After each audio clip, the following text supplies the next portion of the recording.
खुदा यीशु मसीह के अजीम बाबरकत नाम में आप सबको सलाम। मैं हूं पास्टर मुनव्वर खुर्शीद। प्रोग्राम कलाम रोशनी में नाज़रीन आपको खुश आमदीद कहते हैं। हम खुदा की शुक्रगुजारी करते हैं गुज़श्ता तमाम प्रोग्राम्स के लिए, आपकी तरफ से दिए गए अच्छे फीडबैक के लिए, और ख़ास तौर पे इस बात के लिए हम बहुत खुश हैं और खुदा के शुक्रगुजार हैं आप सब खुदा के कलाम को सीख रहे हैं। नाज़रीन, आज तीसरे सीज़न का प्रोग्राम नंबर 129 है, जिसमें हम खुदा के कलाम की सच्चाइयों को जानेंगे, सीखेंगे। जिन खुदाम ने आज हमें ज्वाइन किया है, मुख्तसरन तारफ़ इनका आपके साथ करवाते चलें। हमें ज्वाइन किया है रेवरेंड वसीम उल्लाह खोखर साहब ने। Thank you sir. Thank you so much. और इनके साथ हमें ज्वाइन किया है Bishop of Lahore Right Reverend Irfan Jamil साहब। Thank you so much. नाजरीन, इससे पहले कि हम आज के मतन की तिलावत करें, मैं रिक्वेस्ट करूंगा बिशप साहब से प्लीज़ दुआ में रहनुमाई करें। आइए हम दुआ करें। खुदावंद आसमानी बाप, हम तेरे शुक्रगुजार हैं इस कलाम मुक़द्दस के लिए जो हमारी अपनी ज़ुबान में मुहैया है, इसके लिए शुक्रगुजारी करते हैं। और पाक रूह की क़ुव्वत के लिए जो कलाम की गहराइयों को हम तक पहुँचाता है। और आज हम दुआ करते हैं कलाम के सीखने और सिखाने में तो हमारी मदद करना, यीशु के नाम से आमीन। आमीन। Thank you so much. नाज़रीन, कलाम मुक़द्दस में से अपनी रहनुमाई के लिए आज हम तिलावत करेंगे, पढ़ेंगे नए अहदनामे में से मुक़द्दस लूका की मारिफत लिखी गई इंजील, इसका 13वां बाब 18वीं आयत से लेकर 21वीं आयत तक खुदा के ज़िंदगी बख्श पाक कलाम में यूं मरकूम है। बस वो कहने लगा, खुदा की बादशाही किसकी मानिंद है, मैं उसको किससे तशबीह दूँ। वो राई के दाने की मानिंद है जिसको एक आदमी ने लेकर अपने बाग में डाल दिया। वो उग कर बड़ा दरख्त हो गया और हवा के परिंदों ने उसकी डालियों पर बसेरा किया।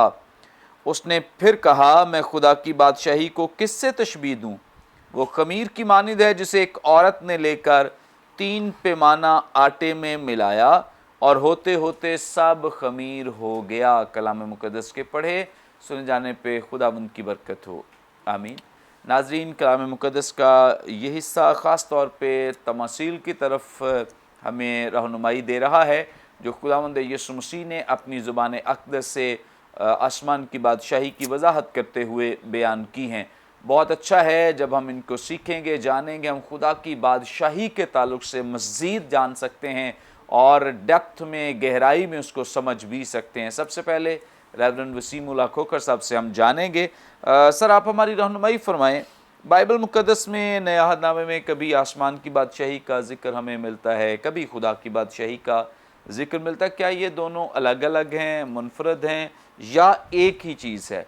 और इसके बाद आप हमारी रहनुमाई फरमाएँ कि आसमान की बादशाही से मुराद क्या है, और खुदावंद यीशु मसीह की ज़िंदगी में हमें इतनी इसकी इम्पोर्टेंस दिखाई देती है। खुदावंद यीशु मसीह ने और इवन के जो पुराने अहद के आखिरी नबी हैं यूहन्ना इस्तबागी, उन्होंने भी अपनी जो खिदमत है उसका आगाज़ आसमान की बादशाही ही से किया है। खुदावंद यीशु मसीह ने भी अपनी बादशाही का आगाज़ इसी बात से किया है और यहाँ तक कि अब इख्तिताम की तरफ बढ़ रहे हैं। 1 माह पहले ये चूँकि तमसील खुदावंद यीशु मसीह ने अपनी मसलूबियत से कही है, फिर भी आसमान की बादशाही, ये क्या वजह है इतनी ज़्यादा इम्पोर्टेंस आगाज़ में भी और आखिर में भी हमें यही दिखाई देता है, क्या वजह है?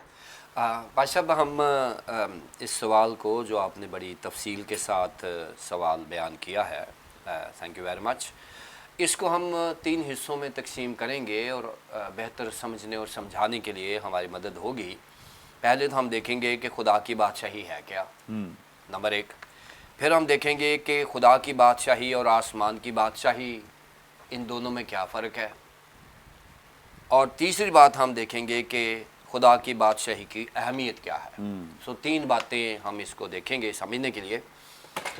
अगर हम ज़बूर 103 और उसकी 19वीं आयत देखते हैं तो वहाँ पर एक बरमला ऐलान कर दिया गया है। ज़बूर नवीस ने कहा है कि खुदा कुल कायनात का बादशाह है, यानी खुदा जो है वो बादशाहों का बादशाह है, जो पुराने अहदनामे में इसका ऐलान कर दिया गया है। अगर आप यसाया 37 बाब की 16वीं आयत में देखेंगे, वहाँ पर बादशाह होने की रीज़न बता दी गई है कि खुदा कुल कायनात का इसलिए बादशाह है कि कुल कायनात का खालिक, मालिक, وہی ہے, اسی نے اس کو کریٹ کیا ہے, وہی مالک ہے, خالق بھی ہے. اس لیے کیونکہ وہ خالق و مالک ہے, اس لیے خدا خود تمام کائنات یونیورس کا جو ہے وہ بادشاہ ہے. سو یہ جو مین آئیڈیا ہے, بگ پکچر ہے بائبل مقدس کی کہ God is the only king of his creation, یہ ایسا نظریہ ہے جس کے اوپر پرانا عہد نامہ اور نیا عہد نامہ دونوں اتفاق کرتے ہیں. نیا عہد نامے بھی اسی مضمون کو آگے لے کر چلتے ہیں, خدا کے پاک روح کے وسیلے سے جو رائٹرز ہیں وہ ایسا کرتے ہیں. اب خداوند یسوع مسیح پر اگر ہم نئے عہد نامے میں دیکھتے ہیں تو خداوند یسوع مسیح کے تمام کاموں میں جو دو کام ہیں, جو میجر کام ہیں, وہ کرنے کے لیے آیا تھا. خداوند یسوع مسیح زمین پر اس نے دو میجر کام کرنے کے لیے خدا نے اس کو اپنے بیٹے کو بھیجا تھا.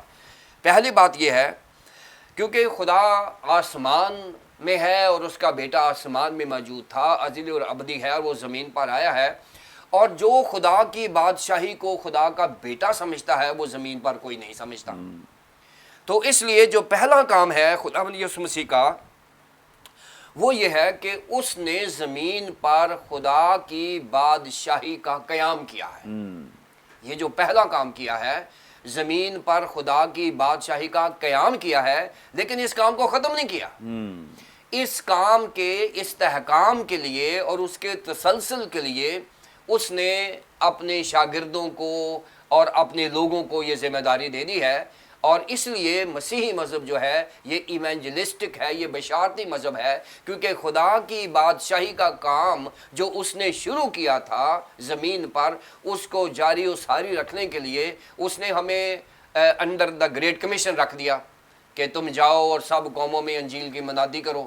سو یہ جو بشارتی مہم ہے, جو بشارتی مشن ہے, جو ذمہ داری ہے, یہ خداوند یسوع مسیح نے اپنے شاگردوں اور اس کے سکسیشن میں ہم آ گئے ہیں. یہ ہماری ذمہ داری ہے. لہٰذا آسمان کی بادشاہی یا خدا کی بادشاہی, یہ میں بات کرتا ہوں, لیکن خدا کی بادشاہی جس کا قیام بذات خود یسوع مسیح نے کیا ہے, ہی از the pioneer of this kingdom, اس نے ہمارے سپرد یہ کر دی ہے تاکہ ہم اس سکسیشن کو جاری رکھیں. یہ پہلا کام ہے جو خدا یسوع مسیح نے کیا ہے.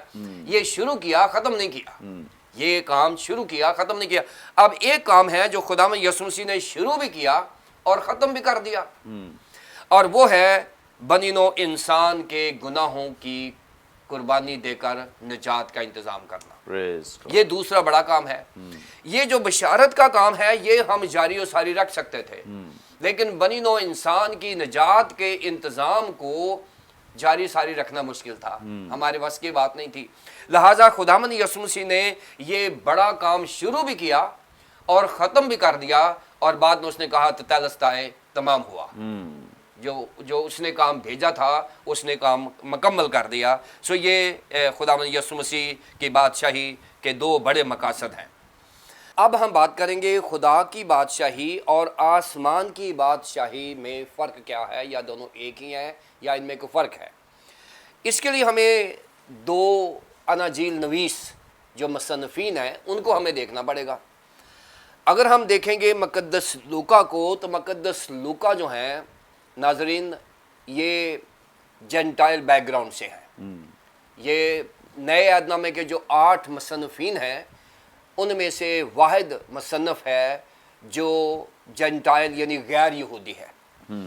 اب جو غیر یہودی شخص ہے وہ یہودی پروٹوکولز کو نہیں سمجھتا, اور یہ خاص اس کی سائیکالوجی ہے کہ جب مقدس لوکا کوئی بات کرتے ہیں تو ان کے ذہن میں جیوش بیک گراؤنڈ نہیں ہوتا.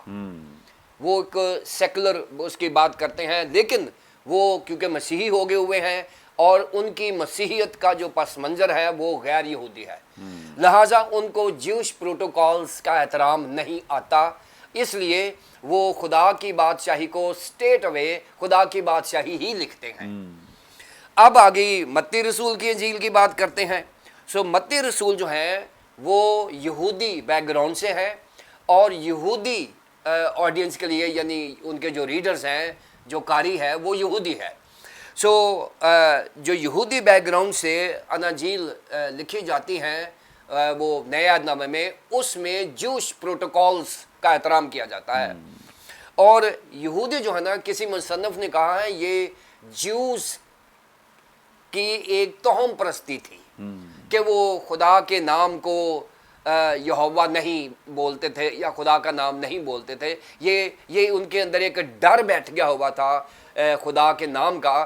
اور کسی مصنف نے کہا کہ یہ توہم پرستی تھی، اور یہ توہم پرستی جب خداوند یسوع مسیح نے دور کی ہے، یہ تو یہودی تو آگے نہیں جاتے تھے وہاں پاک ترین مقام میں کہ اب تو ہم سرعام ہی چلے جاتے ہیں، کیونکہ خداوند یسوع مسیح نے تو وہ پردہ ہی پھاڑ دیا ہوا ہے جو خدا اور انسانیت کے درمیان تھا.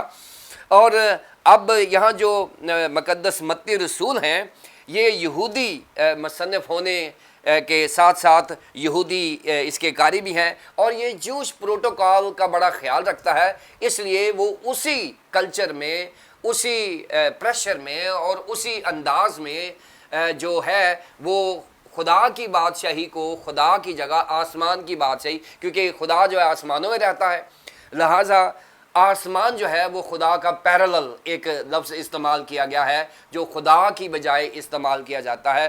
جب آپ متی کی انجیل دیکھیں گے تو وہاں آسمان کی بادشاہی کا ذکر آئے گا، جب آپ لوکا کی انجیل دیکھیں گے اس میں خدا کی بادشاہی کا ذکر آئے گا. یہ دونوں ایک ہی بات ہے ناظرین، ان میں کوئی فرق نہیں ہے، صرف ایک بیک گراؤنڈ کا فرق ہے اور ان کے جوش پروٹوکولز ہیں جو یہودی استعمال کرتے ہیں، اور لوکا جو ہیں اس سے ان کو استثناء حاصل ہے کیونکہ وہ جنٹائل بیک گراؤنڈ سے ہے. سو یہ دونوں ایک ہی بات ہے، آسمان کی بادشاہی، خدا کی بادشاہی جو ہے دو مختلف مصنفین اپنے اپنے انداز میں بیان کرتے ہیں. یہ دوسری بات. اب تیسری بات ہے خدا کی بادشاہی کی اہمیت، کہ بادشاہی خدا کی ہے کیا. اب تیسری بات ہے ناظرین وہ یہ ہے کہ ہم خدا کی بادشاہی کی اہمیت کو کیسے سمجھ سکتے ہیں. اگر ہم متی کی انجیل کے 13ویں باب میں دیکھتے ہیں، اس کی 11 سے 24ویں آیت تک اور پھر 31ویں آیت تک، یہاں پر خداوند یسوع مسیح کی ذات اقدس کو، ان کے اعمال کو اور ان کی تعلیمات کو خدا کی بادشاہی کہا جاتا ہے. یعنی خداوند یسوع مسیح کی ذات اقدس کو، ان کی تعلیمات کو اور ان کے اعمال کو ایک معیار دیا گیا ہے کہ یہی خدا کی بادشاہی ہے، یہ اس کو بیان کر دیا گیا ہے. پھر اس کے بعد اگر ہم متی کی انجیل کے 12ویں باب کی 28ویں آیت دیکھتے ہیں، اس میں خدا کی بادشاہی کو کہا گیا ہے کہ جو کوئی خدا کے حکموں پر عمل کرتا ہے، خدا میں یسوع مسیح کو اپنا نجات دہندہ مانتا ہے، وہ خدا کی بادشاہی میں داخل ہو سکتا ہے. سو یہ خدا کی بادشاہی ان لوگوں پر منحصر ہے. پہلی بات کہ خداوند یسوع مسیح کی ذات اقدس، ان کے اعمال، ان کی تعلیمات خدا کی بادشاہی ہے. دوسری بات کہ خدا کے لوگ جو خداوند یسوع مسیح کو اپنا نجات دہندہ مانتے ہیں اور جو خداوند یسوع مسیح کو اپنا آقا مانتے ہیں اور خداوند یسوع مسیح کے لوگ ہیں، وہ خدا کی بادشاہی کے رکن ہیں. یعنی خدا کی بادشاہی خدا کے لوگوں پر منحصر ہے. اور تیسری بات جو ہے وہ مقدس لوکا کی انجیل کے 18ویں باب کی 29ویں اور 30ویں آیت میں ہے کہ خدا کی بادشاہی جو ہے وہ خدا کے حکموں کی تعمیل کرنا، اس پر عمل کرنا اور اس کی بشارت کرتے رہنے کو بھی خدا کی بادشاہی کہا جاتا ہے. سو لہٰذا خداوند یسوع مسیح، خدا کے لوگ اور خدا کا کام ہی خدا کی بادشاہی ہے جس میں میں اور آپ شامل ہو چکے ہیں. پریز گاڈ، تھینک یو سو مچ. بڑی خوبصورت اور بڑی ڈیٹیل باتیں اور بڑی تفصیل کے ساتھ آسان زبان میں سمجھایا گیا ہے. یقیناً آپ سب اس بات کو سمجھ چکے ہیں جو خدا کی بادشاہی اور آسمان کی بادشاہی ایک ہی بات ہے، اور بتایا گیا ہے کہ کیوں لفظوں کا ایسا چناؤ کیا گیا ہے مقدس متی اور مقدس لوکا کے مابین. یہ جو لفظوں کا چناؤ ہے، بیک گراؤنڈ کیا ہے، پس منظر کیا ہے، اور اس کے علاوہ ہم نے سمجھا ہے، جانا ہے کہ خدا کی بادشاہی سے مراد کیا ہے. اور خداوند یسوع مسیح کی زندگی میں اس بات کی اتنی امپورٹنس تھی، اتنی اہمیت تھی کہ انہوں نے اس بات سے ہی اپنی خدمت کا آغاز کیا کہ آسمان کی بادشاہی نزدیک آ گئی ہے. اور ابھی بھی اب خداوند یسوع مسیح صرف 1 ماہ دور ہیں ابھی اپنی مصلوبیت سے.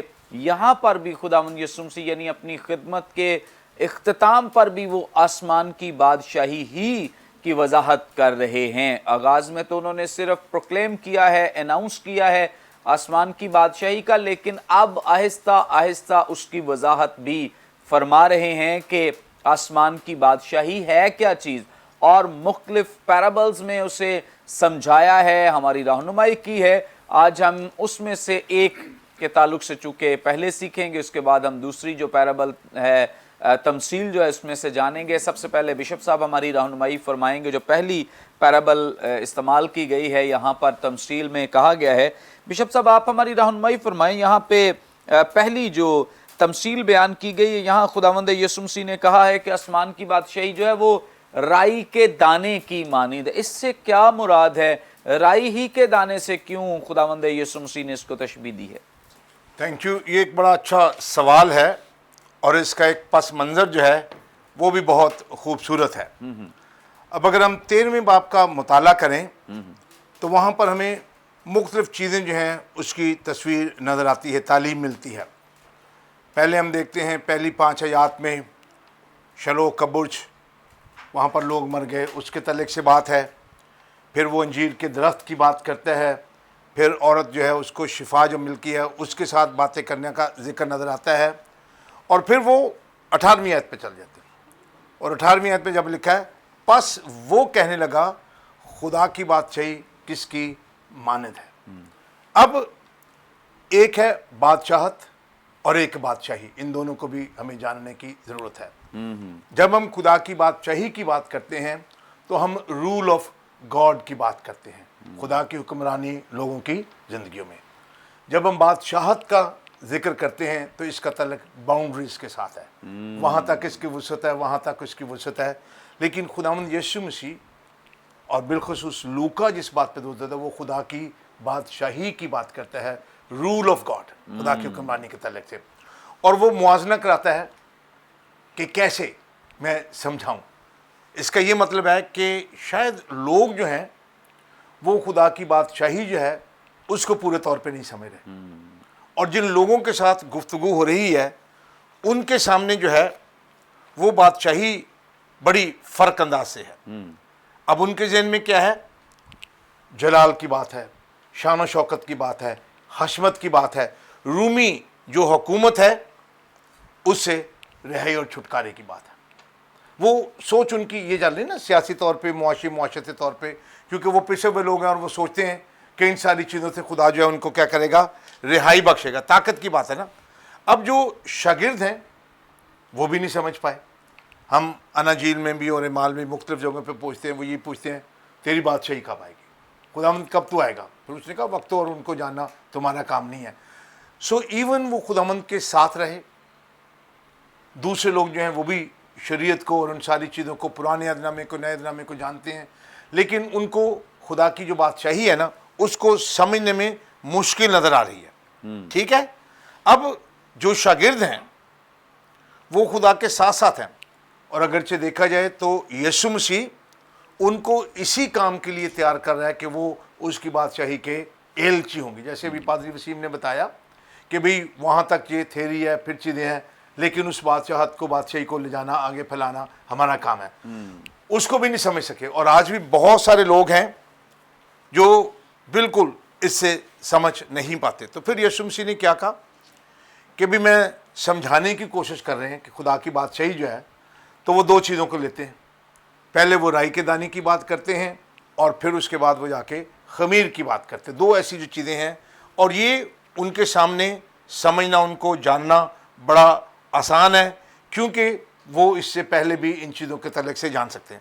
اب جو رائی کا دانہ ہے، یہ جب اس کو بویا جاتا ہے بالکل چھوٹا ہوتا ہے، لیکن بڑھتے بڑھتے یہ ترقی کر جاتا ہے۔ اب یہ جو مسٹرڈ ہے نا، اس کو یوزلی آئیڈینٹیفائی کیا جاتا ہے سیناپس نائگرا، وچ مینس بلیک مسٹرڈ، اور یہ جب اس کو بویا جاتا ہے تو پھر اس کے بعد کیا ہوتا ہے؟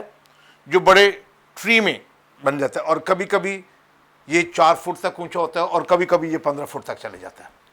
سو پھر اس کو وہ کوالیفائی کرتا ہے کہ یہ ایک بڑا درخت بن جاتا ہے، اور درخت کے ساتھ اس کی ٹہنیاں بھی آ جاتی ہیں جس کے ساتھ وہ کام کرتے ہیں۔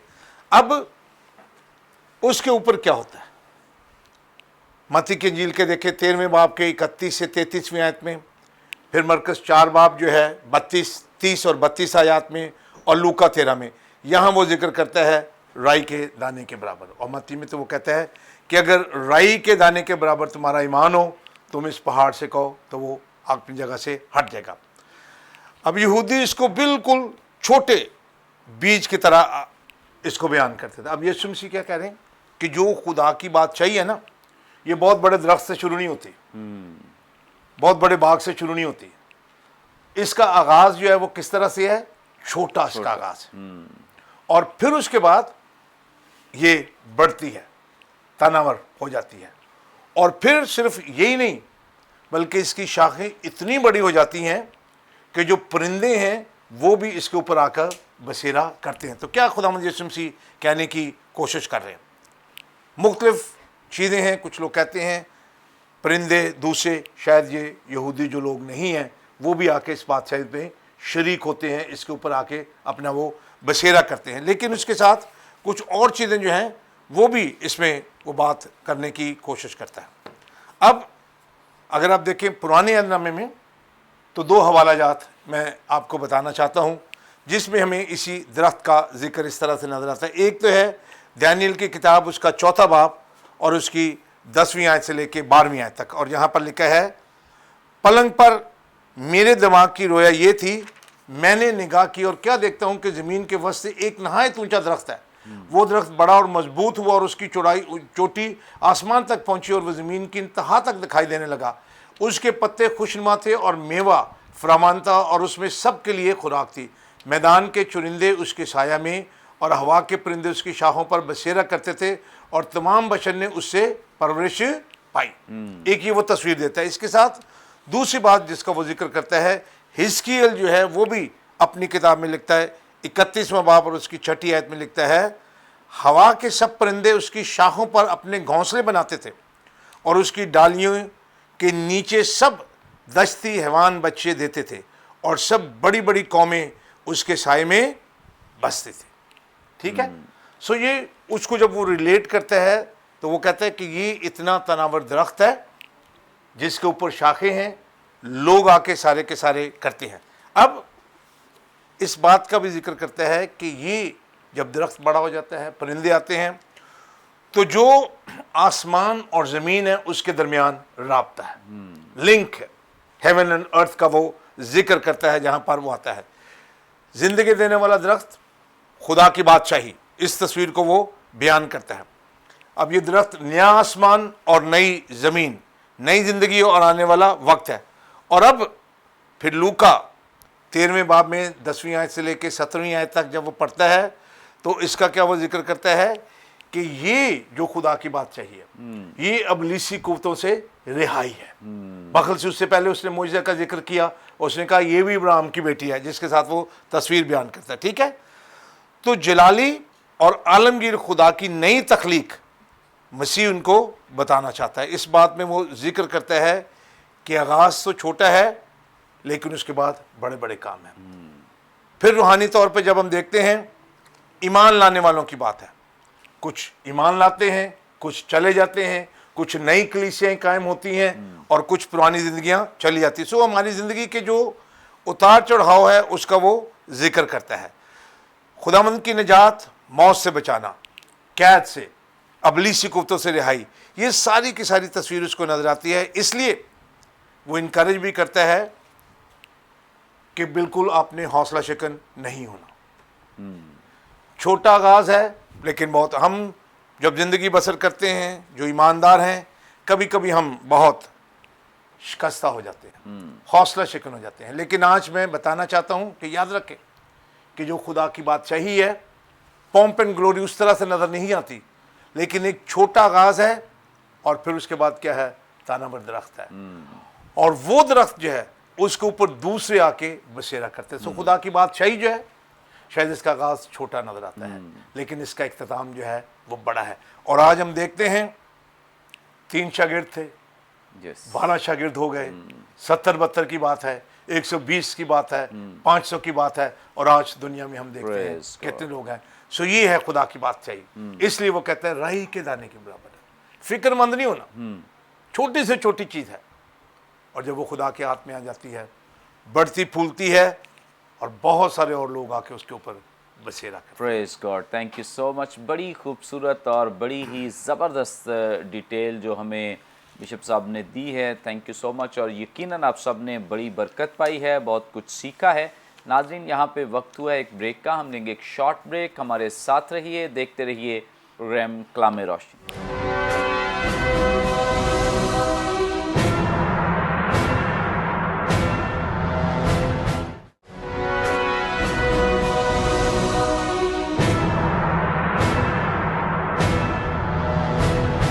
वेलकम बैक नाजरीन, आप देख रहे हैं प्रोग्राम कलाम रोशनी। ब्रेक पर जाने से पहले बड़ी खूबसूरत बाबरकत बातें जो खुदा खुदाम हमारे साथ शेयर कर रहे थे, आगे बढ़ेंगे और रेवरेंड वसीमुल्लाह खोखर साहब से जानेंगे। सर, आप हमारी रहनुमाई फरमाएं, यहाँ जो दूसरी तमसील बयान की गई है खुदा की बादशाही से मुतालिक, पहली में तो हमने सीखा है कि जो बादशाही है उसको राई के दाने से तशबीह दी गई है।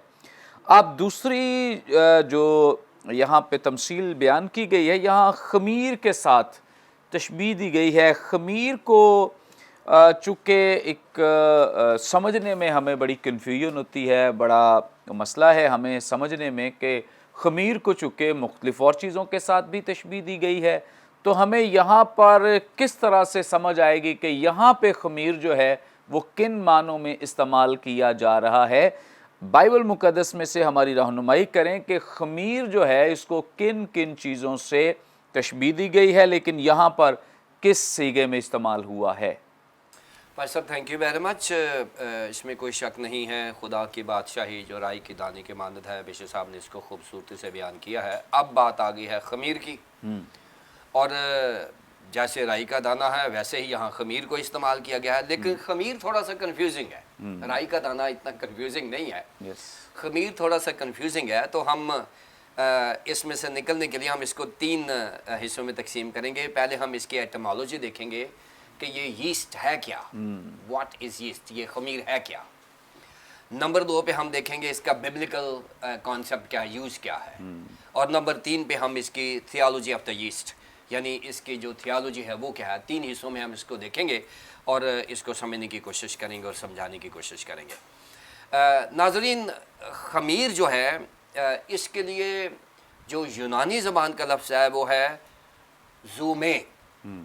ये ज़ेता, उपसलून, म्यू और एता, ज़ूमे, और ज़ैऊ से ये निकला है।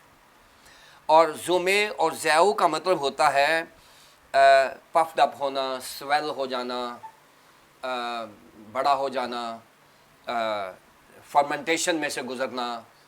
फर्मेंटेशन होता है उबाल आ जाना। सो ये इसकी मीनिंग्स हैं। जो ज़ूमे है या ज़ैऊ है, किसी चीज़ को आप खमीर लगे तो वो आटे को लगाएं तो वो बड़ा हो जाता है। सो ये इसके मीनिंग्स हैं। अब ये पहले पहले जब साइंस नहीं थी, अब तो खैर साइंटिफिकली इसको हमने बहुत आगे चलेंगे हम इसको करने के लिए, लेकिन जब साइंस नहीं थी तो इसमें होता कि आटे में अंगूर का शीरा मिलाकर उसको खमीर दिया जाता था।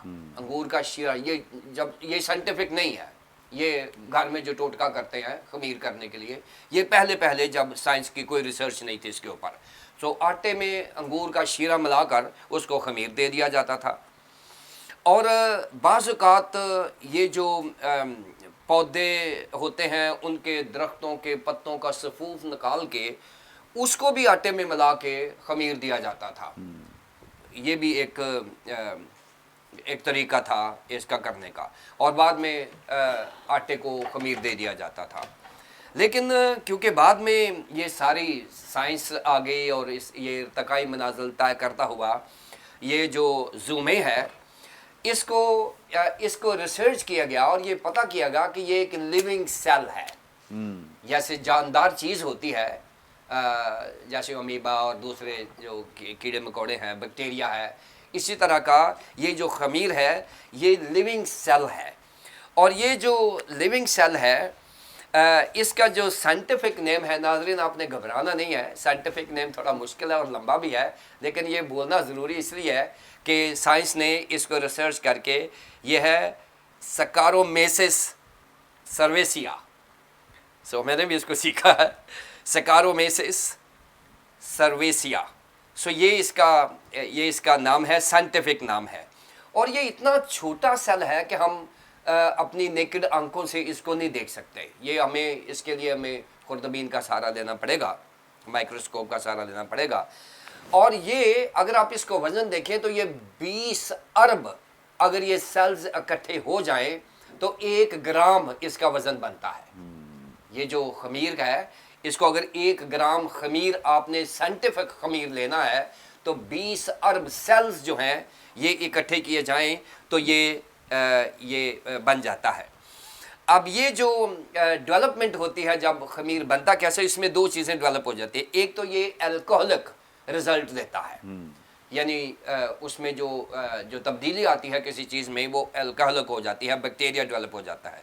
दूसरी बात ये कार्बन डाइऑक्साइड ये बनाता है और कार्बन डाइऑक्साइड की वजह से चीज़ें स्वेल अप हो जाती हैं, जो चीज़ें बड़ी होना शुरू पफ्ड अप हो जाती हैं, फूल जाती हैं। ये फर्मेंटेशन यानी उबलने का अमल होता है जो इस्तेमाल किया जाता है। सो ये इसकी एटमोलॉजी है खमीर की। पहले ये वैसे सादा था, बाद में इसको साइंटिफिक शक्ल दे दी गई। और अब हमने देखना है कि इसका जो बिब्लिकल यूज़ क्या है।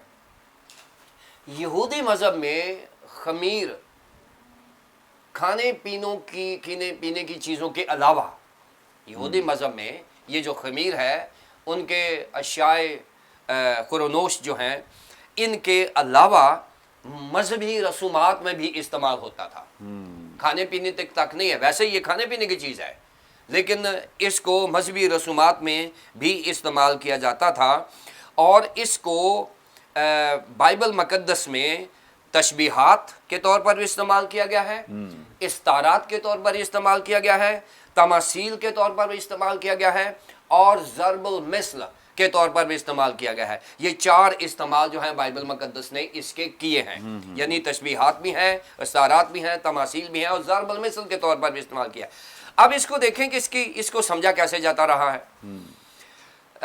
एक रबी है रबी सिकंदर, उसने ये कहा है कि ये जो खमीर है ये खुदा के अहकामात के सुनने में और समझने में रुकावट है। ये एक रबी है, उसने कहा है। इसका मतलब ये है कि ये कोई ऐसी चीज़ है, इसके नज़र में कोई ऐसी चीज़ है कि जो खुदा के और इंसान के दरमियान में रुकावट हो सकती है। शायद इसके जहन में गुनाह है। एक रबी और है अब्बा, वो क्या कहता है? वो कहता है कि तौरेत को भी खमीर कहा जा सकता है क्योंकि इंसान को बदल देती है, इंसान में एक ज़िंदगी पैदा हो जाती है। सो तौरेत, अब देखें कितना मुख्तलिफ व्यूज़ है बाइबल मुकद्दस में कि कुछ लोग कह रहे हैं कि जी ये नेगेटिव चीज़ है, कुछ लोग कह रहे हैं कि पॉजिटिव चीज़ है। अब उसके बाद फिलो यहूदी मुसन्निफ हैं, वो कह रहे हैं कि खमीर जो है इंसानी गुरूर और तकब्बर को भी इसके साथ तशबीह दी जा सकती है। और फिर इसको मुकम्मल रूहानी ग़िज़ा और बाबरकत खुशी भी कहा गया है। अब अगर हम इसको तमासील के तौर पर देखते हैं तो यहाँ पर जो 20वीं और 21वीं आयत है, यहाँ पर खमीर को तमसील दी गई है आसमान की बादशाही के साथ या खुदा की बादशाही के साथ।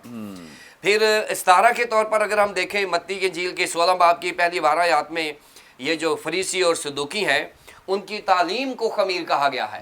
और यीशु मसीह ने कहा है कि फरीसियों के खमीर से होशियार रहो। वो ये नेगेटिव चीज़ आ गई है। ज़रबुल मिसल के तौर पर अगर हम इसको देखें तो पहला करंथियों 5 बाब की 6 आयत में लिखा है कि थोड़ा सा खमीर सारे हुए गुंदे हुए आटे को खमीर कर देता है, और यहाँ गुनाह की बात कर दी गई है।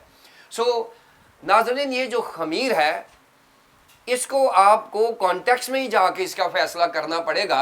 यानी हम ये नहीं फैसला कर सकते कि खमीर अच्छी चीज़ है या खमीर बुरी चीज़ है। खमीर बाइबल मुकद्दस में गुनाह को भी कहा गया है, और खमीर बाइबल मुकद्दस में बशारत को भी कहा गया है। अब ये आपको उसी कॉन्टेक्स्ट में ही जाके फैसला करना पड़ेगा कि खमीर को हमने कैसे इस्तेमाल करना है, कैसे समझना है। और ये समझना बड़ा ज़रूरी है। अगर आपने बगैर समझे कर दिया ना तो आप इसको मिसअंडरस्टैंड भी करेंगे और मिसअंडरस्टैंड करवाएंगे भी, लोगों को आप गलत समझा देंगे। अब देखें कि ये जो खमीर है इसको अगर आप देखें जैसे भी साहब ने बताया है राई के दाने की बात, थोड़ी चीज़ बड़ा नतीजा, थोड़ी चीज़ बड़ा नतीजा। यहाँ पर भी लिखा है थोड़ा सा खमीर सारे गुने हुए आटे को कर देता है। फिर यह है कि अनदेखी चीज़ देखा रिजल्ट, यानी खमीर आप डाल देते हैं आटे में, बाद में आप देखते नहीं अंदर क्या और है, वो बैक्टीरिया डेवलप होता रहता है जो सिक्रानोमिसिस है, वो अंदर करता रहता है और सुबह देखते हैं तो वो आटा फूला होता है। सो अनदेखा यानी रातों रात ही तब्दीली आ जाती है। और अगर आप देखते हैं कि ईमानदार जो हैं वो, जैसे भी साहब ने कहा कि ईमानदार जो एक होता है, देखिए दुनिया में बड़े बड़े जितने भी चर्च हैं, जैसे जॉन वेस्ली ने मेथोडिस्ट चर्च डेवलप कर दिया, एक बंदा है, विलियम बूथ है, उसने सैल्वेशन आर्मी का, वो एक बंदा उठता है, वो खमीर लगता है और हो जाता है। और यहाँ थस्सलुनीकियों में अगर अमाल 17 बाब 6 में देखते हैं, वहाँ पलूस और सिलास को उन्होंने छोटा सा खमीर उसको कहा गया है कि उन्होंने पूरी उस एरिया को उन्होंने खमीर कर दिया। सो नाज़रीन, खमीर से मतलब ये है कि मैं और आप एक बिशारती मुहिम का नतीजा बन सकते हैं, मुस्बत जो यीस्ट है, खमीर है, वो बन जाएं और हम खामोशी से अपने काम और कलाम से काम करते रहें और हम अनदेखा काम करता रहें। जैसे खमीर है वो नज़र नहीं आता काम कैसे करता, लेकिन काम हो रहा होता है। सो इस तरह से रिजल्ट बड़ा नज़र आना चाहिए। सो मेरा और आपका जो किरदार है, मेरा और आपका जो गुफ्तार है, मेरी और आपकी जो मसीही तर्ज ज़िंदगी है, यही खमीर है। इसी से हम पूरी दुनिया को ताज़ा कर सकते हैं, पूरी दुनिया को बशारत कर सकते हैं। मैं और आप खुदावंद का खमीर है। Thank you so much. बड़ी खूबसूरत बात और बड़ी ज़बरदस्त बात कि हम कॉन्टेक्स्ट के बगैर, पस मंज़र के बगैर, सियाक़ो सबाक़ के बगैर हम इस बात को नहीं समझ सकते हैं। ये तो अक्सर यहाँ पे हम बताते सिखाते हैं कि किसी भी बात को समझने के लिए बाइबल मुक़द्दस में हमें ख़ुद से नताइज अक्स करने से पहले ज़रूरी है कि जो भी बात हम पढ़ रहे हैं उसके सियाक़ो सबाक़ पर गौर करें, पस मंज़र पर, कॉन्टेक्स्ट पर गौर करें कि कहा क्या जा रहा है, पहले बात क्या हो रही थी, इसके बाद क्या बात की जा रही है। सो ज़रूर है कि नतीजा अक्स करने से पहले बाइबल मुक़द्दस का दुरुस्त मुताला किया जाए। सो अगर खमीर को भी अगर एक जगह गुनाह के साथ तशबीह दी गई है, दूसरी जगह खुदा की बादशाही के साथ, तो अगर आप कॉन्टेक्स्ट को नहीं देखेंगे तो गुनाह वाली जगह अगर बादशाही लगा दें और बादशाही की जगह गुनाह लगा दें तो बहुत अजीब नताइज आपके सामने आएंगे। ये तो एक मिसाल है। इससे समझाया ये जा रहा है कि किसी भी बात की तफसील बयान करने के लिए खुद से नताइज हमें नहीं अक्स करने चाहिए, बल्कि बाइबल मुक़द्दस में से सबूत लेना चाहिए। आगे बढ़ेंगे और बिशप साहब से एक बड़ा ही अहम सवाल जानेंगे। बिशप साहब, आप हमारी रहनुमाई फरमाएं। यहूदी तो आम तौर पे औरत होने को वैसे ही तौहीन समझते हैं, मतलब बुरा समझते हैं कि, और वो शुक्र भी करते हैं जितने मर्द हैं कि हम औरत नहीं हैं, खुदा का शुक्र है कि हमें मर्द बनाया गया है। और यहाँ पर खुदावंद यीशु मसीह ने और खुदावंद यीशु मसीह की तालीम का खासा भी यही है। अगर ख़ास तौर पे मुक़द्दस लूका ही की इस तसनीफ़ को लिया जाए, राइटिंग को लिया जाए, तो उन्होंने ख़ासा ज़िक्र किया है। खुदावंद यीशु मसीह ने जैसे जैसे अहमियत दी है खातून को, इस तमसील में खमीर के ज़िक्र के साथ ख़ास खुदावंद यीशु मसीह ने औरत का नाम ले लिया है। 15वें बाब में आगे चल के खुदावंद यीशु मसीह खोए हुए दिरहम की बात कर रहे हैं, साथ औरत का नाम ले लिया है, कुबड़ी औरत। कुबड़ी औरत का भी यहाँ पे जिक्र किया। तो क्या वजह है, खुदावंद यीशु मसीह ने क्यों इतनी अहमियत दी है अपनी खिदमत में ख़वातीन को, जबकि यहूदी तो इस बात को बर्दाश्त ही नहीं करते थे? बहुत अच्छा सवाल है और ये इस सदी के बहुत अहम मुताबिक भी है। आजकल हम देखते हैं कि ख़वातीन की बहुत सारी तहरीकें चल रही हैं। विमेन लिबरेशन की हम बात करते हैं, विमेन मूवमेंट की हम बात करते हैं, असम्बलीज़ में हम ख़वातीन का जिक्र करते हैं, विमेन ऑर्डिनेशन की हम बात करते हैं, घरों में भी हम राज उसी के तलक से देखते हैं, और बहुत सारी और ऐसी चीज़ें हमें नज़र आती हैं जो क्या चीज़ें हैं। तो मेरा ख्याल है कि बहुत सारी जो चीज़ें उस वक़्त लोग शायद समझते थे कि ठीक नहीं है, अब शायद वो समझते होंगे कि जो मसीही तालीमात हैं, मसीह ने जो चीज़ दी उसकी अपनी एक कदर है, उसकी अपनी एक अहमियत है, जिसके तलक से ये तस्वीर हमें नज़र आती है। चंद एक बुनियादी बातें हैं जिसको हमें जानने की ज़रूरत है। अब कभी कभी तो हम ज़्यादा नए एहनामे पे जोर देते हैं کہ مسیح یسوع نے عورتوں کا بڑا احترام کیا، لیکن اگر آپ پرانے عہد نامے کو بھی دیکھیں تو جو خواتین ہیں ان کا احترام تھا، بائبل مقدس کی تعلیم ہمیں نظر آتی ہے۔ اور سب سے بڑی بات جو میں تصویر دیکھتا ہوں کہ خدا نے انسان کو اپنی شبیہ پر پیدا کیا، نر اور ناری پیدا کیا، ٹھیک ہے۔ اچھا، اب اگر خدا نے اپنی شبیہ پہ پیدا کیا ہے تو اس کو معاشرے کے ساتھ حصے دار بنانا، چیزوں میں شریک کرنا کوئی اتنی اچنبے کی بات نہیں ہونی چاہیے۔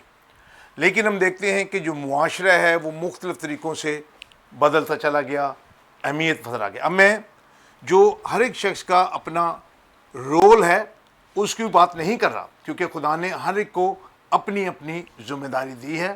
کچھ کام ہیں جو ایک طبقہ کر سکتا ہے، کچھ ایک کام ہے دوسرا طبقہ کر سکتا ہے، لیکن اس کی تصویر جو ہے وہ ہمیں اس طرح سے نظر آتی ہے۔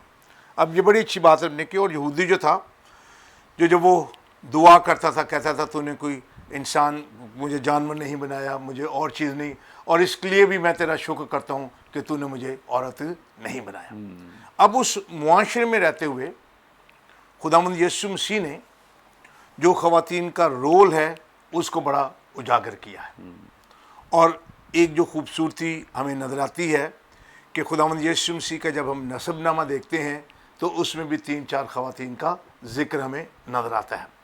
پیدائش سے لے کے موت تک خواتین جو ہیں وہ ہر حصے میں ان کی نظر آتی ہے۔ اب لوکا ہی کی انجیل کو لیتے جس طرف آپ نے کیا، ان الفاظ کے ساتھ کچھ اور چیزیں میں بتانا چاہتا ہوں کہ خدا نے، یہاں پر بات ہو رہی ہے، یاد رکھیں، خدا کی بادشاہی کی، اور یہ بات ہو رہی ہے کہ خدا کی بادشاہی کو کس چیز کے ساتھ تمثیل دیا جائے۔ اور پہلی بات انہوں نے کی رائی کے دانے کی، اور جب کھیتی باڑی کا کام آتا ہے، دوسری جو چیزیں آتی ہیں تو ڈومینیٹنگ فگر اس میں آپ کو مرد نظر آتا ہے، لیکن جب آپ گھر گرہستی کی بات کرتے ہیں تو پھر کون نظر آتی ہے؟ یہودی تو نہیں کھانا پکاتا تھا، یہودی تو روٹی نہیں پکاتا تھا، وہ تو کھاتا ہی تھا، جیسے ہمارے مشرقی بندے کرتے ہیں، ہمارا کھانے پہ زیادہ زور ہے، پکانے پہ کم زور ہے، ٹھیک ہے۔ اب خدا نے کیا کہا کہ بھئی دیکھو، وہ خاتون جو ہے وہ آٹا گوندتی ہے، خمیر، وہ خمیری روٹی سے واقف ہے، ساری اس تفصیل میں ہم نہیں جائیں گے، پاس صاحب نے بڑی اچھی باتیں اس کی بتائی، لیکن کیا اس میں تصویر ہے کہ روٹی پکانا وہ جو خدمت گزاری کا ادھر کام ہے، اب وہ اس سے ڈینائی تو نہیں کر سکتے، ان کو بھی پتہ کہ خواتین ہی کھانا پکاتی ہیں، وہی آٹا گوندتی ہے، ٹھیک ہے کہ نہیں ہے؟ اس کے اندر خمیر، اس نے کہا جو بادشاہی ہے وہ اس طرح سے ہے، لیکن اس بادشاہی کی تمثیل میں، اس کے آگے بڑھانے میں خاتون کا بھی ہاتھ ہے، وہ اس کے ساتھ لنک ہے نا، کھانے پکانے کے ساتھ تعلق ہے۔ اب اس کا یہ مطلب نہیں ہے کہ خدا نے سارا کھانے پکانے کی رسپانسبلٹی عورتوں کو دی ہے، لیکن یہاں پر وہ کر رہا ہے کہ اس معاشرے کا، اس کام کا، بادشاہی کا حصے دار خواتین بھی ہیں۔ پھر اس خاتون کے لیے اس نے کہا کہ یہ اگرچہ 18 سال سے کبڑی ہے، ابلیس کے شکنجے میں ہے، لیکن یہ کس کی بیٹی ہے؟ ابراہیم کی بیٹی ہے، ایمانداروں کی، اس کے اندر بھی نہیں بھولے ایمان کے تعلق سے۔ یہاں پر ہم کھانا پکانے کی بات کرتے ہیں، پھر اگلی بات 15ویں باب میں جب وہ ذکر کرتا ہے، درم کا ذکر کرتا ہے، ٹھیک ہے، اور وہاں بڑی خوبصورتی، اگر آپ اس کو پڑھیں، عورت کا گم ہو گیا، اور وہ زیورات، ساری چیزیں تو خواتین کے ساتھ اس کا تعلق ہے نا، اس کو وہ سمجھتے ہیں کہ بھئی یہ جو مالا ہے، یہ جو ہار ہے، یہ وہی پہنتے ہیں۔ اور پھر اس کے بعد آگے جا کے دیکھیں اس کا عملی پہلو کیا ہے۔ اسی طرح سے جب ایک گناہگار جو ہے وہ توبہ کرتا ہے تو آسمان پر کیا جاتی ہے؟ بات صحیح، اس کی تمثیل کس کے ساتھ ہے؟ ہار کے ساتھ ہے، خواتین اس کے ساتھ ہے۔ اسی طرح سے خدا نے اس کو ساتھ کیا۔ اب اس کانٹیکسٹ میں سمجھتا ہوں کہ جو تصویر ہمیں نظر آ رہی ہے وہ یہ ہے کہ چاہے دونوں ایسی چیزیں ہیں جو نوٹسیبل نہیں ہیں، اتنا سا مسٹرڈ ہے، اتنا سا خمیر ہے، وہ آٹا گوندتی ہے، خمیر ڈالتی ہے، پورے گھر والے جو اس سے سیر ہوتے ہیں نا، مسٹرڈ کا سیڈ گرو ہے۔ تو یہ ایک ہمیں خوبصورت قسم کی پیراڈاکس نظر آ رہی ہے خدا کی بادشاہی کی۔ اس کے اندر وزڈم بھی ہے اور کمفرٹ بھی ہے ہمارے ایمان کے لیے، اور اس کے ساتھ کیا ہے؟ بردرز اینڈ سسٹرز، بھائی بھی ہیں، بہنیں بھی ہیں، آدمی بھی ہیں، عورتیں بھی ہیں۔ سو خدا کی بادشاہی جو ہے کس کی مانند ہے؟ رائی کے دانے کے، خمیر کے، لیکن اس کے اندر کون شریک ہے؟ آدمی بھی ہیں، عورتیں بھی اس کے اندر ساری ہے۔ سو خداوند یسوع مسیح نے इस चीज़ पे जोर दिया कि ये खुदा की मखलूक है। Praise God. उसकी बादशाही में आदमियों का भी हिस्सा है, औरतों का भी हिस्सा है। निजात की जब हम कहानी करते हैं, जो औरत से पैदा हुआ, जो बाइबल मुकद्दस की तालीम हमें नज़र आती है, आदमियों को भी निजात की ज़रूरत है, औरतों को भी निजात की ज़रूरत है। सो इस बादशाही में सब लोग हैं। Praise जो कोई उस पर ईमान लाए हलाक ना हो बल्कि हमेशा की जिंदगी। ज़िंदगी पाए और उसकी बादशाही में शरीक हो। इस तरह से खुदा इतराम देता है। अब मैं आदमियों से बात करना चाहता हूँ कि हम जिस मुआशरे में रहते हैं, हमने शायद काम मखसूस कर दिए हैं, लेकिन ये ना कहें कि औरत ने पैमाना लिया, खमीर डाला तो उसने रोटी ही पकाते रहने की, लेकिन उसके ऊपर जो कॉन्टेक्स्ट है वो खुदा की बादशाही है। मैं और आप यीशु मसीह से तो बड़े नहीं ना। तो अगर वो जो कायनात का खालिक और मालिक है और वो बादशाही में मुआशरे में जितने काम हैं, ख़वातीन की इज़्ज़त करना खुदावंद हमें सिखाता है। वो पूरा मोहल्ला सामरी औरत जिसको लोग पसंद नहीं करते, तो जब वो एवेंजलिस्ट बन गई, नजात आई, तो उसने कहा आओ चल के देखे। वो कहते अब तेरे कहने से नहीं, हमने खुद देख लिया। So women have a part to play. So मैं चाहता हूं कि हम इज्जत और एहतराम करें। और उसका टेस्ट किधर है? सबसे पहले हर एक शौहर आज अपने आप से पूछे कि वो अपनी बीवी के बारे में क्या ख्याल रखता है, घर में उससे किस तरह से बात करता है, बच्चों के साथ हम कैसे बात करते हैं। ये घर से स्टार्ट होता है। खुदावंद यीशु मसीह ने आखिरी दम तक सलीब पर भी अपनी माँ को नहीं छोड़ा। He was very respectful. So आज मैं चैलेंज करना चाहता हूँ, हौसला अफजाई करना चाहता हूँ कि अगर हम कहते हैं हम खुदा के खादम हैं, तो फिर उसकी तरह बनने की ज़रूरत है। Praise God, thank you so much. बड़ी खूबसूरत बाबरकत बातें और बड़ी अमली किस्म की बातें जिनको आम तौर पे इन दिनों में देखा जा सकता है और परखा भी जा सकता है। खुदावंद यीशु मसीह की तालीम बड़ी ही बैलेंस्ड और बड़ी मुतवाज़न तालीम है, जो मर्द और ख़वातीन के लिए बिल्कुल यकसा है। कहीं भी किसी भी जगह कोई ऐसा शाइबा हमें नज़र नहीं आता जहाँ मर्दों को ज़्यादा अहमियत दी गई है, औरतों को कम। यीशु मसीह की तालीम बहुत वाज़े, बहुत क्लियर कि जितनी रिस्पेक्ट और इज़्ज़त मर्द की, उतनी ही एक ख़ातून की है, और जो दर्जा मर्द को है हासिल है, वही दर्जा औरत ख़ातून को दिया गया। इसलिए बहुत ज़रूरी है कि खुदा के कलाम पर अमल करते हुए हम उन माँओं, बहनों, बेटियों की और अपने साथियों की रिस्पेक्ट करें, इज़्ज़त करें, ताकि खुदा का नाम हमारी ज़िंदगियों में इज़्ज़त पाए, जलाल पाए। Thank you so much sir. Thank you bishop sir. Thank you. यकीनन नाजरीन, आज के प्रोग्राम के वसीले से आपने बड़ी बरकत पाई है। अभी भी स्क्रीन पे दिए गए नंबर्स डायल करें, अपना सवाल अगर आपके पास कोई हो ज़रूर हम तक पहुंचाएं। इसके अलावा कोई दुआई दरख्वास्त तो दे सकते हैं, कोई गवाही शेयर करना चाहें ज़रूर करें। हमारे तमाम प्रोग्राम्स आप यूट्यूब पे वॉच कर सकते हैं। वॉच करने के लिए बरकत टीवी ऑफिशियल के नाम से हमारा चैनल है, ज़रूर इसे सब्सक्राइब करें, दूसरों के साथ शेयर करें, ताकि ज़्यादा से ज़्यादा लोग खुदा के कलाम की सच्चाइयों को जान सकें, सीख सकें। अपना फीडबैक देना ना भूलें। आइंदा एक नए प्रोग्राम के साथ दोबारा आपकी खिदमत में हाजिर होंगे। तब तक के लिए इजाज़त दीजिए। देखते रहिए बरकत TV. God bless you all.